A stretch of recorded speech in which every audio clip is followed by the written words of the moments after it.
This is Dr. Lou Sella, Doctor of Sport and Performance Psychology. And 3 things you have to do when you're in a down cycle for 2025. So you're going into 2025, maybe you had a big senior class, you know you're going to play a lot of underclassmen. Maybe you're in a situation where there was just an enormous amount of talent, now there's not. You're going into 2025, it's a down cycle. It's the quote-unquote rebuilding time. Well, coaches, I've been there so many times as a sport and performance psychologist where people come to me and they come to me because they're in a down cycle, and we end up thriving because of the flex point of the triple option offense. But here's what you need to do. Number 1, you need to get quicker players on the offensive line. That's going to create urgency. You stop playing the 250-pound kid. Get them off the field. You want to play guys where their body mass index is under 30 so that they can laterally move, they can change the line of scrimmage, they can move. Period. Get quicker players on the O-line and put your coaching energy into that. I'm telling you right now, just by doing that alone, I can change your life.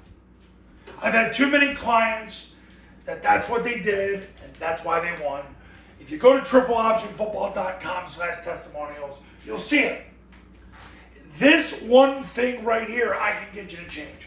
I can end the video right here. I almost want to end the video right here. That has changed the game for my clients. Guys, my average testimonial client last year averaged 1 win the year before. 1 win. I had one guy go from 1-9 to 11-2. Another guy went from 2 wins in the state semifinals. Another guy took the job in May, and by the start of November, he won as many games as the last 8 years combined and was in the playoffs. It's not an accident. This is the key. I won't end the video there. All right, number 2. Every concept you install is designed to keep the defensive line off the ball carrier. So every play you install, the design is, how do we keep the defensive tackle from touching the ball carrier? How do we keep the defensive end from touching the ball carrier? You gotta think with that in mind. And number 3, you gotta run these plays until players think with their feet. You can't get them wrong. I've said over and over, if your first offense runs 1,200 plays in the first 3 weeks of camp, and your second offense runs 1,200 plays in the first 3 weeks of camp, I'm telling you right now, you're going to be ready to go. You need 25 games worth of reps to be ready to play a football game. And you got to get that done in the first 3 weeks of camp.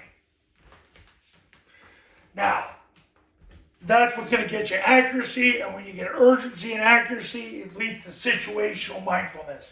And that's how you're going to mature real fast. So if you're in a down cycle in 2025, get quicker old linemen on the field, get guys under 200 pounds, play 5 guys that would be wing T guards. Number 2, every concept you install is designed to keep the D-line off the ball. Have that in mind with every concept. Number 3, you got to run those plays you install till you can't get them wrong. You got to get about 25 games worth of reps in the first 3 weeks of camp to be ready to play your first game. Because urgency and accuracy leads to situational mindfulness, and that's how you have a mature football team. Now, you want to do this the right way the first time, pick up the phone right now and give me a call at 570-332-0265, 570-332-0265, and go to tripleoptionfootball.com/testimonials, where you can see all the success stories that have come from the camps and the academy. Also, go to tripleoptionfootball.com to see how the 3-day camp on your campus works and the online academy. I'll see you later.